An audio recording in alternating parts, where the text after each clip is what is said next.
We've got the man in the house, Steve Sims. He's the founder of the Bluefish. It's a pleasure to have you on the show. Glad to be here. Thank you. So you're somebody who can essentially, correct me if I'm wrong, get anything for anyone. Now, there's some rules behind that. Yeah. Tell us about your company. What do you guys do? We are basically like the real life Wizard of Oz for people that have a checkbook big enough.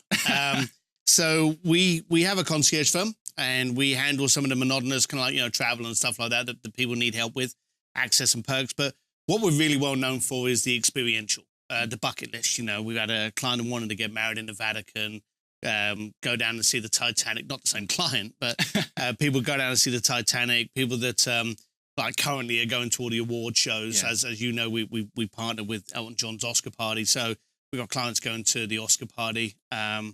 Just the amazing kind of thing. So anything, if you can dream it and afford it, we're the guys that go and make it happen. Steve Sims can make it happen. But how do you actually start that? So I was living in Hong Kong, and I'd actually moved from London to Hong Kong because I wanted to be a stockbroker. Now, to understand, my family is a construction family from East London. So, a bunch of no-necks running around in T-shirts and beating up trucks and old motorbikes working on building sites. I wanted the polar opposite of that. And in the 80s, it was, World of Gecko, Wall Street. Everyone wanted to, look as good as you, in a suit and all this kind of thing. I'm hiding behind this. I'm going to get in my pajamas the second we're done. No one knows you've got no pants on. So, but... That's for podcasts. It's okay. But I had a friend of mine that worked in a brokerage firm, and he said that they were taking these new recruits to Hong Kong because that was now the tiger market. So I had talked my way into it, and this guy had helped me out as well, and I got this job in Hong Kong. And when they flew us over, I landed on the Saturday, and I was fired on the Tuesday.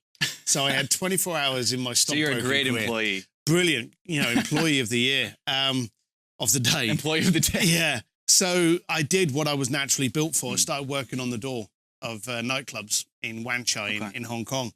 And, you notice when I like good people. Yeah. I don't like assholes. I don't like flakes. I like good people. So if I saw a couple come over to the door and they wanted to go in and I just thought they were nice people, I'd be like, tonight's not the night for you.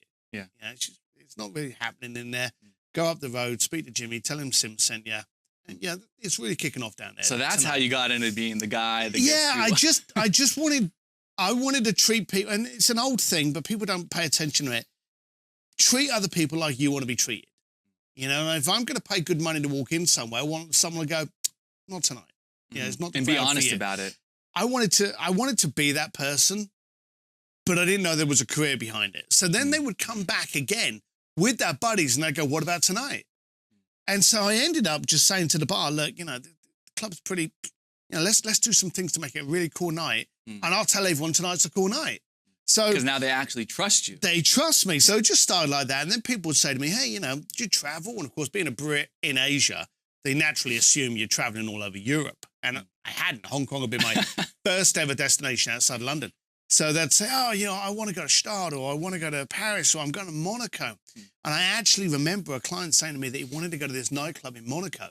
And I'd be like, I can hook it up for you. I'll sort it out for you. And you had no idea? Well, here's the daft thing. I went back to my apartment and tried to find out where the hell Monaco was. I was that delusional that I had no idea. But I always knew, my dad always said, you have nothing if you don't have your word. So I would say to people, I'll hook it up. And even if I quoted someone wrong and I lost my on it, I'd never go back to the client and charge them more. Because if I tell you it's going to be blue and it's going to be at 3 p.m. and it's going to be on a Tuesday, you can bet your hat that's what's going to happen. And I realized from a very early age that's all I had. And stunning good looks. But, that's what I had to get me through.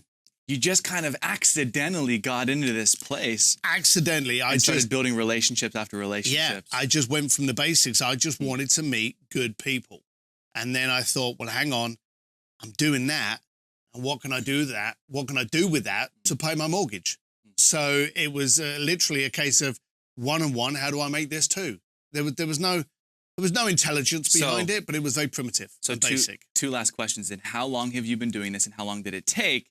And then the second part is for the people out there who are wanting to start a business, or maybe are in business and maybe aren't capitalizing on the power of relationships, which is essentially your whole business. What's your advice for them? I've been doing it since 94, so, 20 plus years. Overnight success. Overnight success, yeah, usual thing. And it just, I would say if you've got something, if you're doing something and you're not enjoying it, stop doing it. And people go, oh, that's all right for you to say. So no. So more than half the listening audience right now just went, uh-oh. Yeah, I remember doing stuff and just going, well, I don't like doing this. I'm going to try and do something I do like. And I would try doing something different. So without realizing I was an entrepreneur as a young kid, I just knew that I was fidgety, bored, and needed something to satisfy me. And I found fulfilling other people's life goals and achievements was what turned me on.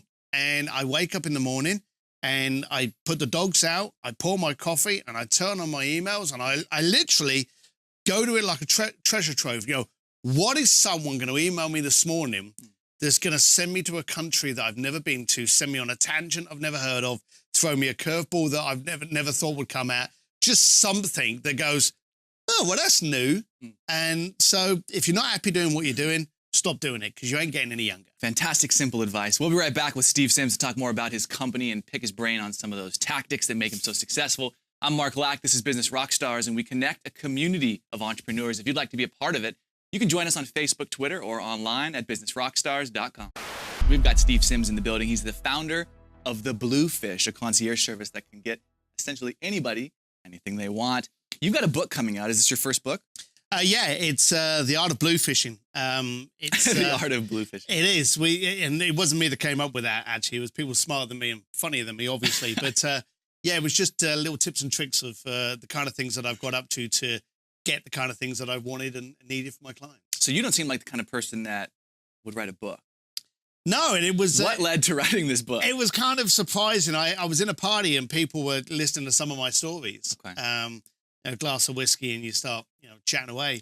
And one of the guys there was an agent for Brendan Bouchard, which I believe you know. And he said, we got to have a chat with someone. And so they arranged a meeting, and I had a meeting up in New York, and Simon Schuster have this book coming out for me. So kind of thrilled and excited. Very cool. Well, congrats. That's coming out in October? Yes, it is. Yeah, Okay. yeah. So excited about that. Nice. Hopefully it will help. I'm hoping that it will help people, and I know a lot of people say this. I want people to do things a bit differently. And I'm hoping that's what's going to be the conduit for that happening. I think that a big mistake that I see a lot of entrepreneurs not doing is testing, experimenting, innovating. And they sort of wait to see what will work from somebody else before trying to pioneer it on their own. And I don't know if that's what the book's behind, but I know you're very creative. You're a master at connecting the dots, doing things in a little different way, maybe doing things old school that most people don't do, like something as simple as sending a handwritten letter or making a phone call like you talk about. But well, that's the problem. Everyone, and you've mentioned it a couple of times in there, you talked about pioneering something, you talked about watching what everyone else does. You can't pioneer something if everyone else is already doing it. Exactly, okay? yeah. So everyone sits there and they go, well, what's working? Well, this guy sent out 10,000 emails and it worked. So did this person, this person, this person, this person. So you go and do exactly what everyone else is doing. So now you're just caught up within the forest or within the noise. So if you go old school and you look at, okay, where's everyone running? Well, they're all running left. I'm going to go right. I'm going to see what's over there because there's no noise over there. So everyone thinks that just because you can flash out a text or even a mass text, you think you're now communicating with 1 million people. You're not. Because depending on the person receiving it, the mood that they're in, you can send out a text and it can be taken 20 different ways, depending on the mood of the other person. If you're happy and you get something, you're like, oh, that's cool. If you're annoyed, why is he calling me? It's a different reaction on the recipient. Yeah. If you do different things, just like video, your smartphone's got a camera on there. Video your message. Don't text them. Yeah. Just hit the video and go, Mark, I haven't spoken to you for way too long. Let's grab a beer. When are you available to grab a beer? Not text, but sending me the video. Send the video. Yeah. So now you've got my ugly mug. You've got my voice. You've got my pattern of enthusiasm. Yeah. You've got my tone. You've got my enthusiasm or lack of it or reaction. Yeah. You've got so many more senses. Yeah, I get to see your face. They also, the old saying, it's like, it's not what you say, it's how you say it. Oh, but in text, I don't know how you said it. No, I could say, want to grab a drink? Yeah, I've done that by text. And the other thing I found out is I can video something faster than I can text. Way faster. I use voice message and video all the time like you because it's just more effective. Way more effective. Yeah. Not a lot of people do. Everyone's going to jump on a bandwagon and do that now. And I kind of hope you do. Yeah. But so many more people need to do it. Quantify this for us. So if people out there go, this is the basics, but here's the impact that it has. Right. So I have like any company out there, I have an email database, and you can go to our website and you can subscribe to get my emails. That could burn in hell tomorrow morning, and it would not affect my mortgage. Yeah. That is one of the communication channels I use. The video texting I use greatly. The sending stuff out on a regular basis, a lot. I'll even go to magazines and say, look, I want to buy a subscription for my client, and I'm going to buy it for like 10 clients. What's the break? Yeah. You know, and they'll go, well, we'll give you a big discount if you're doing that, because all magazines want to get distribution of the right households. So that you can even get some of them to do them free if you've got the charm and stuff. So I would say, without a doubt, everyone may be out there going, yeah, I've heard all this before. Yeah. Are you doing it? And that's the key, because I tell you, you may not be doing it.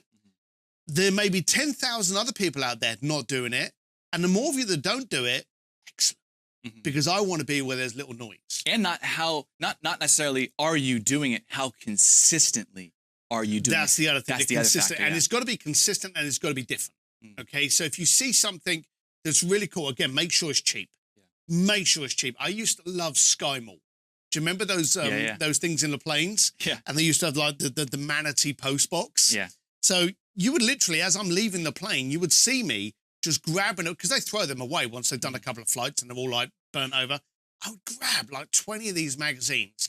And when I'm in a hotel that night, I would just be pulling out these pages, folding them out, shoving them in the stationery of the hotel envelopes, and send them out saying, John, in case you're moving, I really think a skeleton that pops out of the lawn would suit your new house. Yeah, now, so something funny and different.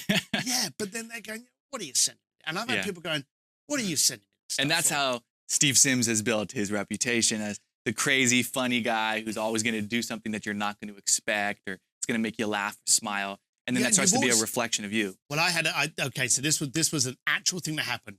There was me and a couple of other guys that we were in this party, and the client that we were there with collected wine. And we wanted to say thank you afterwards. And I knew these other people, and we all did different business with him, and I don't know what the other guys did. One of the guys sent him a bottle of wine. I remember about $300 bottle of wine, okay? I sent him a wine uncorker thing, okay? This guy had spent like $200 or $300. Mine was like $30. And yours will be used over and over and over again. So you got to try and keep it small. Think about the little things. Sure, you see someone that's wearing Italian shoes. Don't buy him a pair of Italian shoes. Send him a beautiful shoehorn, okay? Or traveling case, or shoe cleaning kit. Think of the details, and that's where the power and the repetition comes in. Fantastic. Simple, but very, very practical things that I think anybody can be doing more often in their life and in their business. Anyone should. So if somebody wants to either get a hold of you, they want to know more about your business, they maybe even want to get on that early bird list for that book coming out like myself, where can they do this?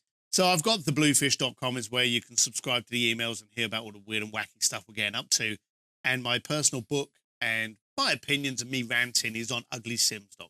Fantastic. Steve, pleasure having you on the show, brother. Cheers, pal. Thank you. I'm Mark Lack. This is Business Rockstars, and we connect a community of entrepreneurs. If you'd like to be a part of it, you can join us on Facebook, Twitter, or online at businessrockstars.com.